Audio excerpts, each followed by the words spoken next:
Now, tonight, the whole country is waiting to hear England's Beatles. The city never has witnessed the excitement stirred by these youngsters from Liverpool. So, ladies and gentlemen, the Beatles. It all began on February 9th, 1964.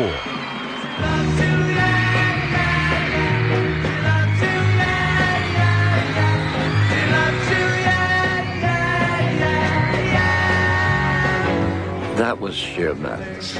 6 weeks before they were on Ed Sullivan, they were unknown in America. It was controlled mayhem. 73 million people tuned in to see them. Every boy wanted to be one of the Beatles. Every girl had a crush on one of the Beatles. They looked as innocent as we felt. The Beatles gave a whole generation permission to dream. It was 40 years ago today. America meets the Beatles. From ABC News.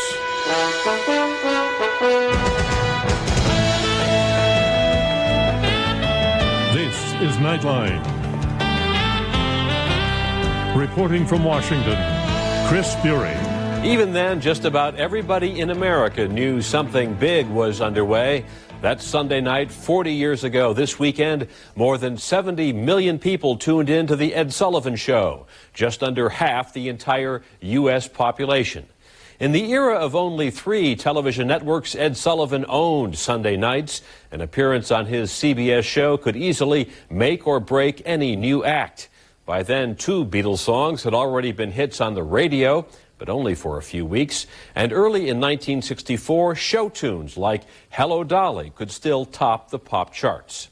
So what was it about that moment and those 4 20-something British musicians? As always, timing was everything. The country was just recovering from President Kennedy's assassination. The pop music industry was stuck in a commercial rut, and the Beatles themselves seemed so refreshing, authentic, and original.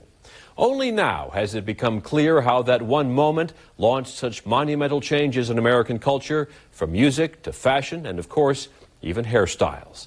This weekend, to mark the anniversary, all kinds of new exhibits, books, DVDs, and CDs documenting the Beatles' arrival in America are coming out. We'd like to thank the producers of the 4 Ed Sullivan shows featuring the Beatles for their help with tonight's broadcast. Good evening, ladies and gentlemen. Tonight, live from New York, the Ed Sullivan Show. On Sunday nights, families would get together and really look forward to seeing the Ed Sullivan Show. Television in those days was broadcast only in black and white, and a big screen TV was 20 diagonal inches. Most were about a dozen. And the difference between Ed Sullivan and so many other hosts that would have rock musicians or things like that on his show was that Ed Sullivan was never condescending to those artists. Every summer, we would go over to London and we would do tapings. We do primarily 15 or 20 circus acts. And we had an agent who said, you know, there's a group that is really hot. It's really happening. The first group in the history of England to sell 1 million records.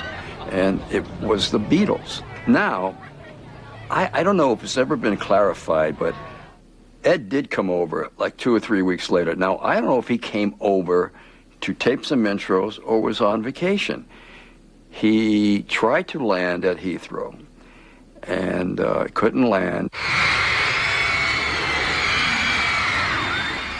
So when he landed, he was met by a person by the name of Bob Goldstein, who was vice president of United Artists Pictures. And he was a very close friend of Ed's. And Ed asked him, you know, about, what was going on. And Bob, of course, living in London, told him, said, Ed, this is a phenomenon, you know. The reason you couldn't land was that this group had gotten back from Sweden on their tour. So that's how it all started. Prior to the Beatles coming to America, in popular music, there's 2 strands.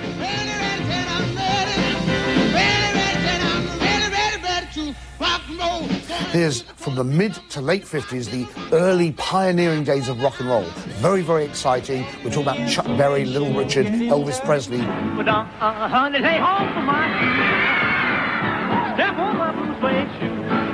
But within about 3 years, it suddenly went very plastic. Suddenly we had the Bobbies, Bobby V, Bobby Vinton, Bobby Rydell, Frankie Avalon.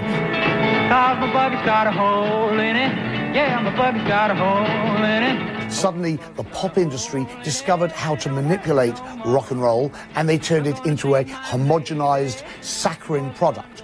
The Beatles brought back the original energy, but added a fresh twist. We were ready for it. And you know something, we needed it very badly. I mean, sociologically, historically, we were really in a very depressed mood.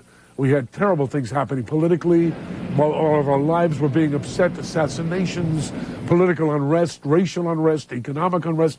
And here were these four guys, or a promise of something new to happen from over the puddle, overseas, that's going to make us smile again. And we really needed a smile. 6 weeks before they were on Ed Sullivan, they were virtually unknown in America. On Christmas Day 1963, maybe 100 people in the country had heard of them. So something happened in that 6 weeks. What it was that American kids discovered the Beatles on the radio. I think Capitol said, yes, we'll release the record, we'll give you $50,000, but you got to get the, you got to get the exposure of the Ed Sullivan Show. The Ed Sullivan Show was a show that sold records. We're getting tens of thousands of letters from all over the country asking for tickets for the first appearance on our show of the Beatles. The Beatles are coming.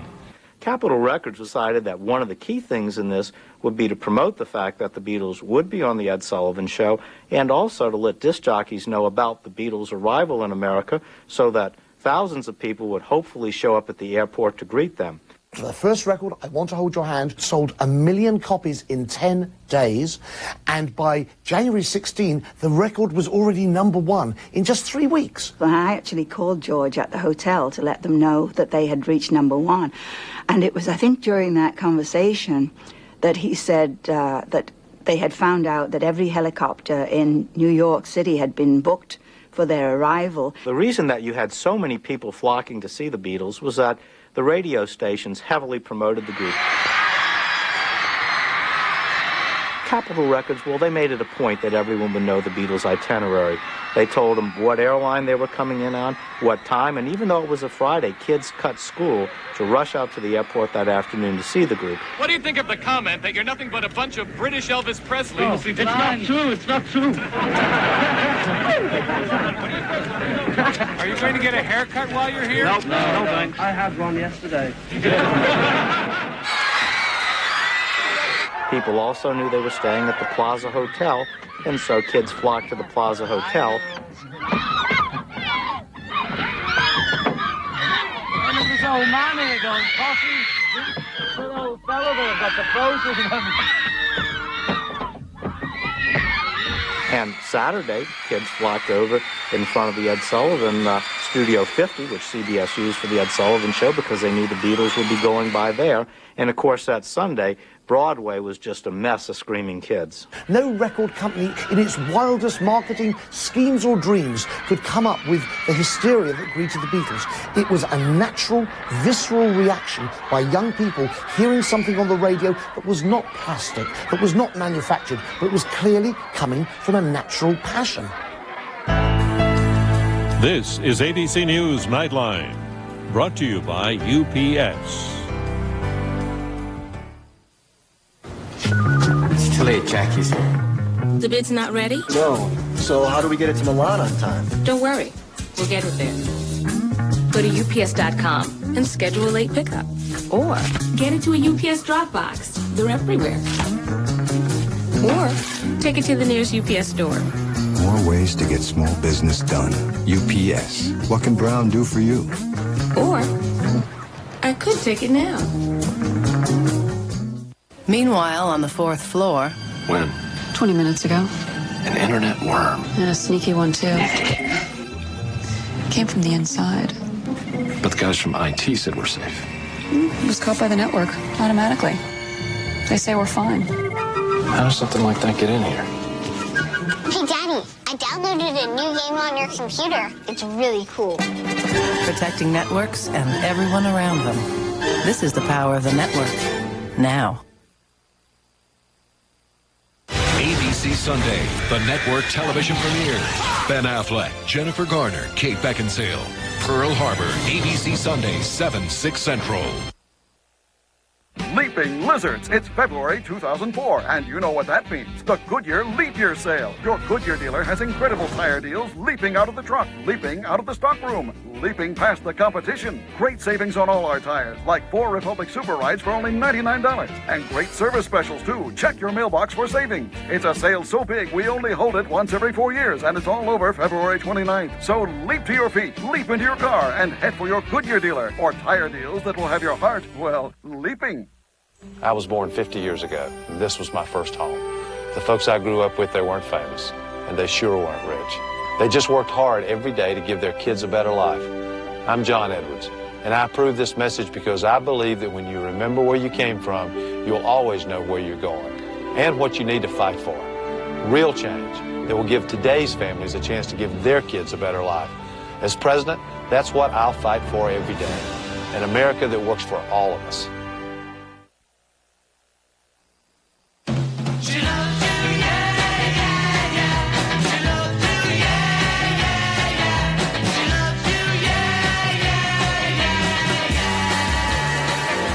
You had the young people who had been hearing the Beatles' music for well over a month on the radio that were dying to see this group perform. This was in a day where they didn't have videos, so it wasn't like you could turn on MTV and see the Beatles performing I Want to Hold Your Hand. They just came out of the car and I ran and everyone tried to stop me, but I just ran around them. Then he came out of the car and... Who was this? Ringo. And I went to kiss them. And as far as their parents and the other adults, they just wanted to see what all the excitement was about.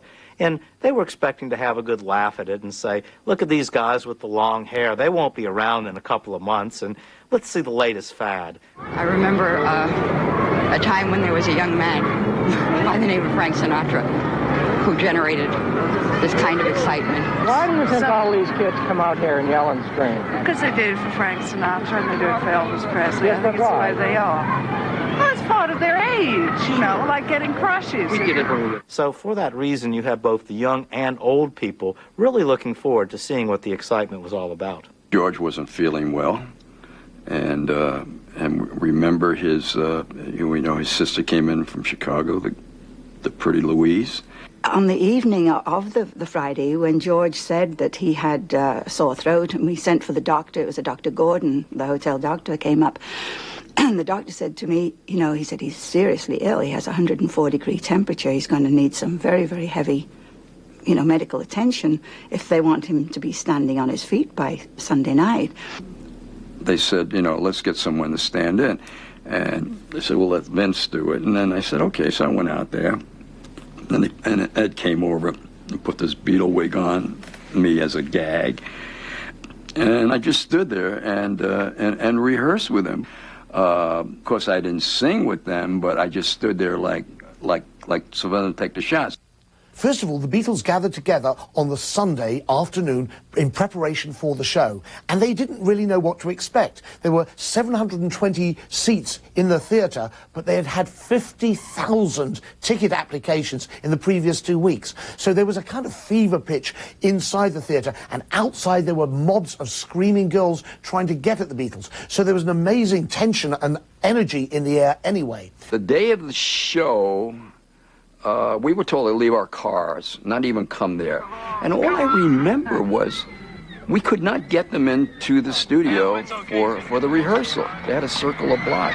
They had like the most security I've ever seen in my life. And then I was there when Presley was around in '58, and there was nothing close to what the excitement was for these guys. Because I remember literally walking out of the subway on 53rd and Broadway, and seeing these 3,000-4,000 kids yelling these Beatles songs and stuff, and I'm going, wow.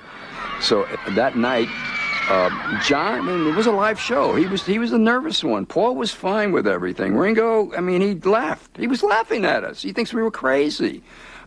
Cynthia Lennon said, to John. He says, "Oh, we never got this kind of reaction in England."